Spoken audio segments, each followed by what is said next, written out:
Makiigsunan, gipahimugatan sa liturhiya sa pulong, nga sayod ang Dios sa atong mga gikinahanglan.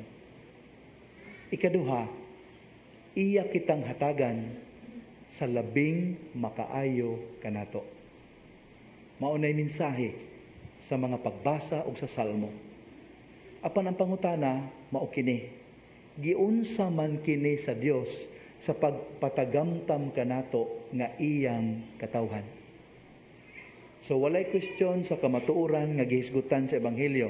Ang atong pangutana ni, in terms of experience, giunsa man kini niya pagbuhat alang sa iyang katawhan ni ining kalibutana.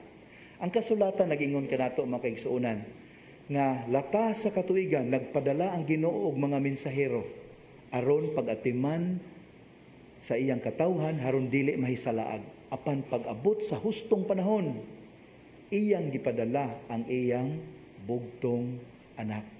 Haron ang tanang tao makabaton og makahuluganon og mapuslanon nga kinabuhi.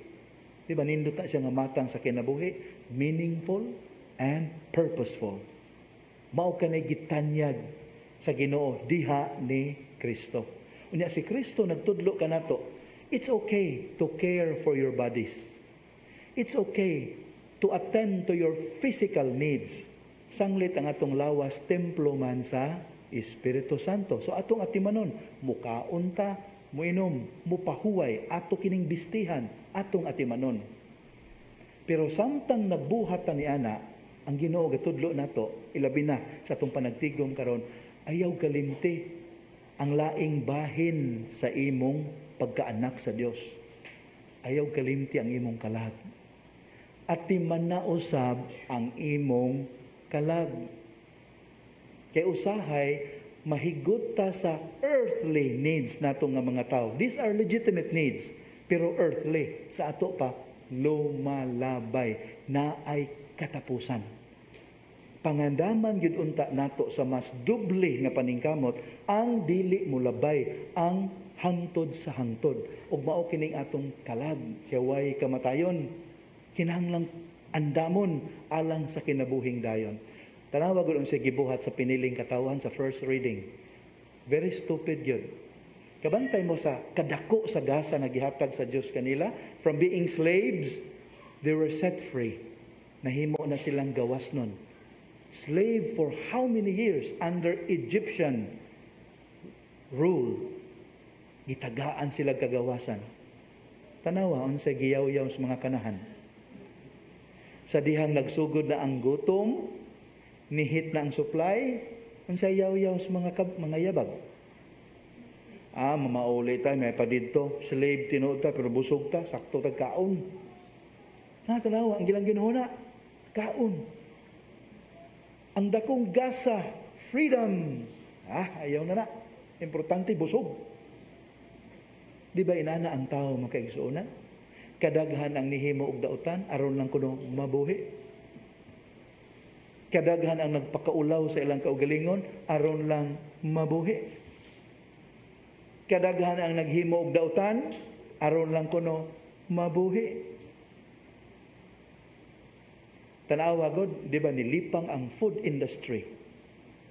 Daghan gyud sa asa naa yung mga food industry kay man ay ning negosyante nga nag-ingon nako nga masamay lang kuno pagkahandle ang food industry makaigsuonan, labaw kuno sa katunga ang ginansya. Oy.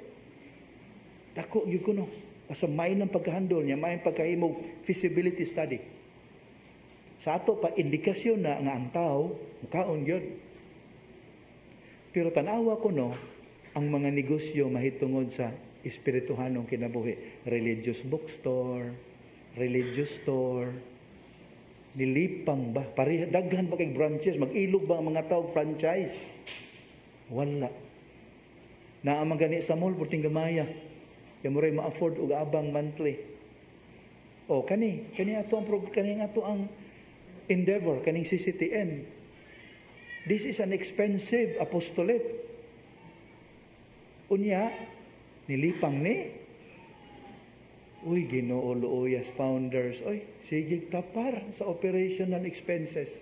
Nga naman, dili ni priorities mga tao.